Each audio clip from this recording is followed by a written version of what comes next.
Extrait du livre. Au-delà du commerce, imaginez une société alternative. Ce livre a pour objectif de partager ma vision d'un monde alternatif, en dehors des notions de commerce et d'argent. Bien que je parle de vision, il ne s'agit pas d'un rêve, d'une utopie ou d'un fantasme. C'est une perspective ancrée dans une réalité objective, que je vais vous exposer de la manière la plus claire possible. Il est essentiel de ne pas interpréter ce que vous allez lire, ni d'y associer vos croyances religieuses, ésotériques ou idéologiques. Je suis conscient que la vision que je vais développer risque de susciter des mécanismes de rejet chez certains, car elle est en effet très difficile à accepter et remet en question de nombreuses idées reçues, notamment celles liées au commerce et à la monnaie, comme je l'ai mentionné précédemment. J'ai consacré de nombreuses années à l'étude des systèmes économiques et juridiques, passant des centaines de milliers d'heures à explorer ces sujets depuis la crise financière de 2008, jour après jour, sans relâche, dans le but de comprendre le monde dans lequel nous vivons et le système qui le régit. J'ai bien sûr découvert que de nombreuses idées étaient erronées, notamment que ce que l'on appelle l'argent, est en réalité une dette circulante, et un moyen d'extraire l'énergie des individus, pour alimenter une minorité qui contrôle ce système. J'ai également réalisé que le système juridique fonctionne en parallèle avec le système bancaire, les deux étant des concepts intriqués qui se soutiennent mutuellement. Ils représentent les deux faces d'une même pièce, ayant pour seul objectif de favoriser une petite minorité d'individus qui prospèrent aux dépens des autres, grâce à un système économique et juridique soigneusement élaboré, qui ne laisse rien au hasard, et qui évolue constamment pour affiner son pouvoir d'exploitation sur les populations. J'ai écrit des ouvrages qui expliquent en détail tous les mécanismes de ce système et qui proposent des pistes pour pouvoir s'émanciper et trouver des solutions. CF, 200 000 milliards, et la fraude du non légal au service des banksters. Dans ce livre, nous allons explorer ce qui me semble être la solution ultime à ce système commercial. Comme je l'ai mentionné précédemment, il sera probablement difficile pour certains de prendre au sérieux ce que je vais développer. Cela pourrait d'ailleurs être un signe que cette vision représente une véritable solution, car il est bien connu que toutes les idées brillantes rencontrent d'abord une forte résistance, avant de devenir évidentes par la suite. Pour commencer, je vous invite à vous remémorer un moment de votre vie où vous avez croisé quelqu'un en difficulté. Pensez à une situation où, vous vaquiez à vos occupations, vous avez rencontré quelqu'un au hasard dans la rue qui avait besoin d'aide. Naturellement, vous lui avez proposé votre assistance, convaincu que vous pouviez améliorer la situation, et vous lui avez apporté votre aide. Ensuite, vous êtes retourné à vos activités. En examinant cette expérience qui peut sembler banale et anodine à première vue, il devient clair qu'il n'y avait aucune motivation financière ou désir de profit dans cette situation. Vous avez simplement offert votre aide de manière spontanée, bénévole et sans obligation. Vous n'attendiez pas nécessairement de recevoir quelque chose en retour. En vous plongeant davantage dans vos souvenirs, vous réaliserez probablement que ce type de situation s'est déjà produit à de nombreuses reprises, et qu'il y a eu des moments où c'était vous qui aviez besoin d'aide. L'art de résoudre les problèmes, sans argent. Ce que j'essaie de faire comprendre ici, c'est que dans les aléas de notre vie quotidienne, nous sommes constamment confrontés à toutes sortes de petits problèmes, qui ont tendance à s'accumuler rapidement. Ces problèmes quotidiens font partie intégrante de la vie. Prenez, les 3 derniers mois, vous avez probablement dû faire face à une série de problèmes, plus ou moins graves, souvent inattendus et qui surgissent sans crier gare. Pour gérer ces situations, le système a instauré le concept de commerce. Si vous avez un souci avec votre voiture, vous allez faire appel à un garagiste compétent et le payer pour ses services. C'est d'ailleurs ce qui s'est probablement passé pour vous ces 3 derniers mois, lorsque vous avez dû résoudre les problèmes rencontrés, vous avez sans doute payé un spécialiste pour cela. Mais, il est aussi possible que vous ayez contacté un ami spécialisé en mécanique pour vous donner un coup de main. Peut-être que cet ami est proche de vous et que, pour le remercier, vous lui avez simplement offert une bière et une tape sur l'épaule. Si l'on y regarde de plus près, dans cet échange entre vous et votre ami, il n'a pas été nécessaire de rédiger un contrat, ni de passer par une banque. Cela signifie que vous avez pu vous passer du système juridique et bancaire, et que vous avez réalisé un échange simple, anodin et très courant, qui va au-delà du concept de commerce. C'est précisément sur ce point que cet ouvrage se concentrera, pour vous montrer que l'entraide, et le partage, sont des concepts naturels, bien plus efficaces que n'importe quel système monétaire ou contractuel. Bien sûr, il est évident qu'il existe des situations où, même avec la meilleure volonté du monde, nous ne pouvons pas nous passer du système légal ou bancaire. Il faut rester réaliste, il y a des cas où l'intervention d'une banque, ou de la justice peut être nécessaire et utile. Il y a également de nombreuses situations qui peuvent être résolues sans leur intervention. C'est précisément sur ce sujet que je vais développer ma vision de cette solution ultime, qui repose essentiellement sur l'entraide et le bénévolat. Ces deux termes peuvent en rebuter certains, car nous avons été profondément conditionnés à propos de l'entraide et du partage. Il est donc essentiel de commencer à nous défaire des idées reçues, et des préjugés que nous avons à leur égard. Un travail a été mené par certaines élites pour saper ces principes, ce qui explique pourquoi beaucoup émettent des critiques négatives, dès que le sujet est abordé.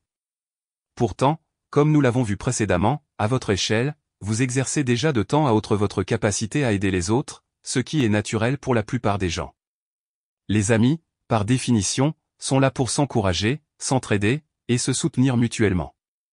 D'ailleurs, il arrive souvent que des amitiés se brisent lorsque les notions de profit et d'argent entrent en jeu. Si vous parvenez à libérer votre esprit de cette idée de faire quelque chose dans l'attente d'une contrepartie, vous constaterez que vous en tirerez des bénéfices en étant bénévole et en offrant votre aide, sans attendre de compensation. Ce n'est pas une idée farfelue, comme je l'ai mentionné, il vous arrive parfois d'apporter votre aide de manière bénévole et naturelle. Dans notre monde actuel, cela n'est pas toujours mis en avant. D'ailleurs, je parie que vous n'avez même pas comptabilisé les fois où vous avez aidé quelqu'un gratuitement, car cela vous semble naturel, et vous n'avez donc pas jugé utile de garder une trace de toutes les fois où vous avez assisté un ami, un proche ou même un inconnu dans la rue. Je tiens à préciser que je ne cherche pas à donner des leçons de morale.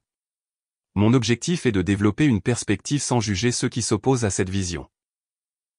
Je souhaite simplement souligner que, dans de nombreuses situations, l'entraide peut s'avérer bien plus efficace que l'intervention de la justice, ou qu'une compensation financière. Prenons un exemple, si vous réalisez un travail ardu pour un client dans un contexte commercial, une tâche qui demande beaucoup d'énergie de votre part, et que vous constatez que le montant payé ne reflète pas l'effort fourni, cela peut être frustrant. Ce genre de situation se produit fréquemment dans divers domaines. Analysons alors l'aspect psychologique de cette situation. Le problème réside probablement dans le fait que, une fois le paiement effectué, le client peut estimer qu'il n'a plus d'obligation envers vous, peu importe la difficulté de la tâche. Pour lui, le contrat est rempli, et vous devez gérer votre frustration, en espérant que cela ne se reproduise pas trop souvent lors de vos interventions. Maintenant, imaginons que nous retirions l'aspect commercial et financier de cette situation. Supposons que vous veniez en aide à l'ami d'un ami, sans rien attendre en retour, simplement pour rendre service, car vous lui devez une faveur. Vous accomplissez cette tâche difficile pour quelqu'un que vous connaissez à peine, sans recevoir de paiement. Il est possible que, malgré tout, l'ami de votre ami vous offre une compensation financière, peut-être même supérieure à celle que vous auriez reçue dans le cadre commercial, car il réalise la complexité de la tâche, et apprécie le lien qui vous unit à lui et à votre ami. Mais, il se peut aussi que vous ne receviez aucune compensation financière, car vous êtes venu uniquement pour aider.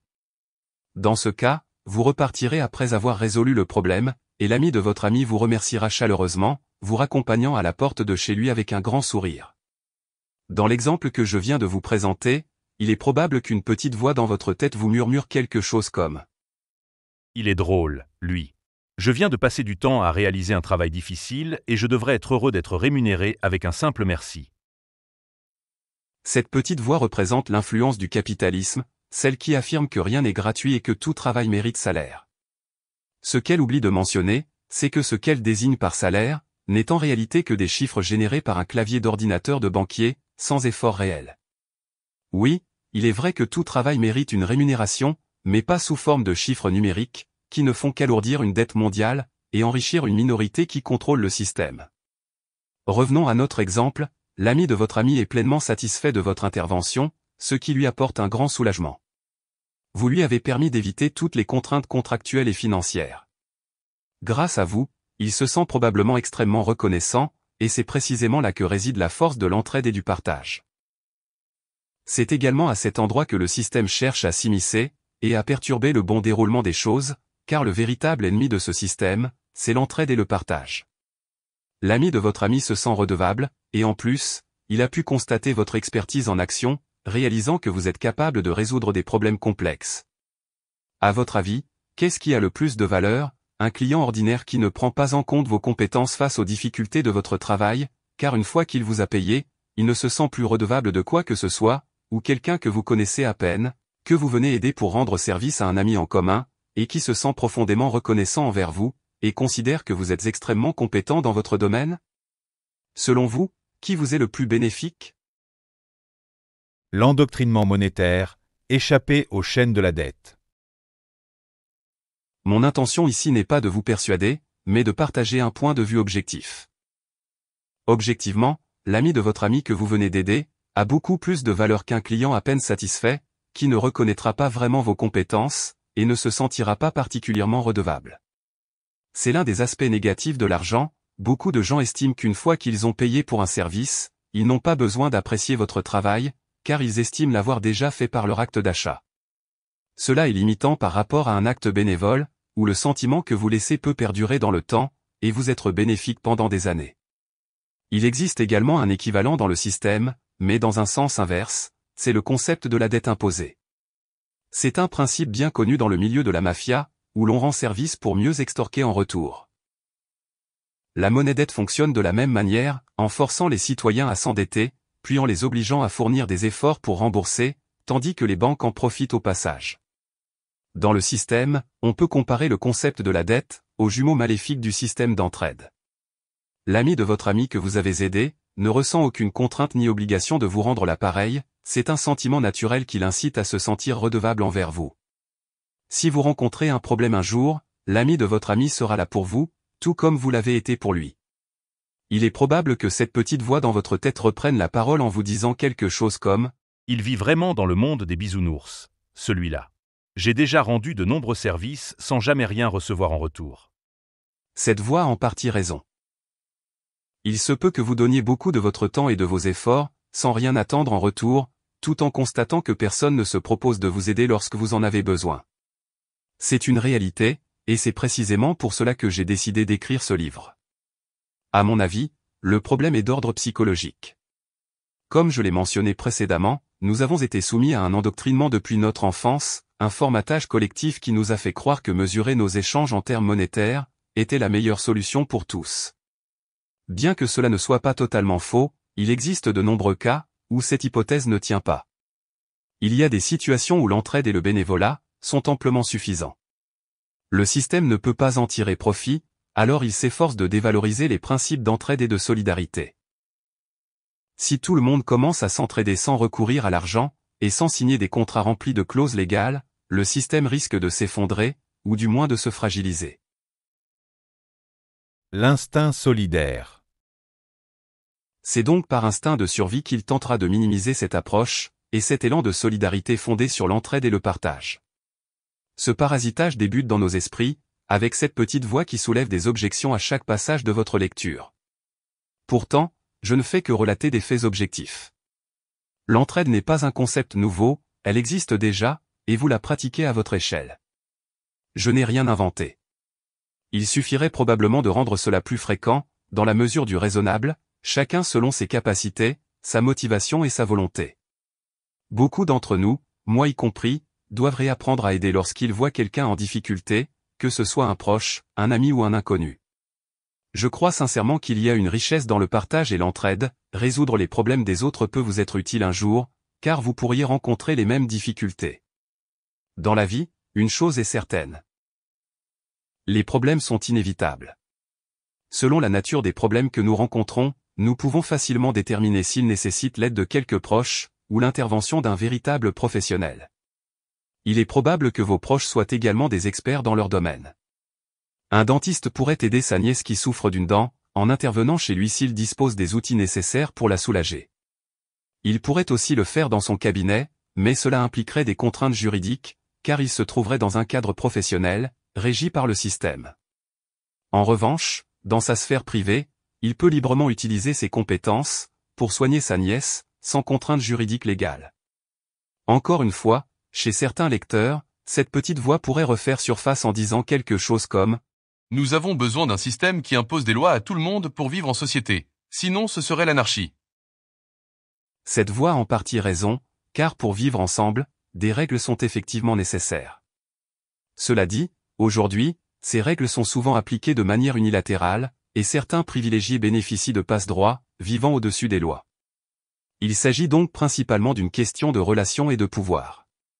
Pour ces privilégiés, jouer sur leurs relations peut leur permettre d'éviter des conséquences, comme la prison, par exemple. Tout dépend de la manière dont on définit la nécessité de règles et de lois, pour coexister sans tomber dans l'anarchie. Les mots doux de l'oppresseur. Comment l'élite protège ses privilèges? L'anarchie est souvent utilisée comme un épouvantail, pour effrayer la population et justifier un système qui devient de plus en plus corrompu et corruptible. On fait miroiter de nombreuses choses à la population, comme la démocratie, tout en abusant du 49.3, pour faire passer des lois de manière autoritaire, un mécanisme qui ne choque plus grand monde aujourd'hui. On évoque également les droits de l'homme, comme le fondement d'une civilisation avancée, capable de s'unir pour des causes de bienveillance, d'humanité et de fraternité. Mais, derrière le discours sur ces droits, se cache un système qui protège avant tout une élite, désireuse de conserver ses privilèges, au détriment des peuples en les berçant de belles promesses. La plupart des gens, nourris par les émissions et les médias, qui diffusent l'idéologie de cette oligarchie, suivent aveuglément ces discours au détriment de leurs propres intérêts, comme s'ils étaient hypnotisés, par un discours empoisonné, masqué par des mots doux. Ils ne réalisent pas qu'ils poursuivent un chemin qui les mène à leur propre perte, devenant les serviteurs de leurs propres bourreaux. Pour contribuer à l'éveil de ces gens, il n'existe que des moyens alternatifs, comme ce livre que vous êtes en train de lire. Livre qui n'est pas soutenu par de grandes institutions, ni financé par l'État ou promotionné par les grands médias, il repose simplement sur une volonté de partage, et sur une vision plus humaine et vivante, de ce que notre monde et notre vie pourraient être. Je n'ai pas de plateforme de diffusion pour partager les idées que je vous présente ici, en dehors d'Internet et accessoirement, du bouche à oreille. C'est précisément de cela qu'il s'agit. D'entraide et de partage, car ce sont ces outils qui nous permettront de nous libérer de ce système. L'entraide et le partage sont les seules véritables solutions efficaces. Si personne ne partage l'idée que je mets en avant dans cet ouvrage, elle risque de disparaître et de tomber dans l'oubli. En revanche, si elle devient virale et largement diffusée, elle pourra se concrétiser. C'est pourquoi le système contrôle tous les canaux de communication à grande échelle, et filtre les informations. Le véritable enjeu n'est pas l'argent, mais les moyens de communication. Ces derniers permettent au système de continuer sa propagande, et d'étouffer les informations qui pourraient le menacer. Bien que le système tolère une apparente opposition pour préserver les apparences, cette opposition reste entièrement sous contrôle.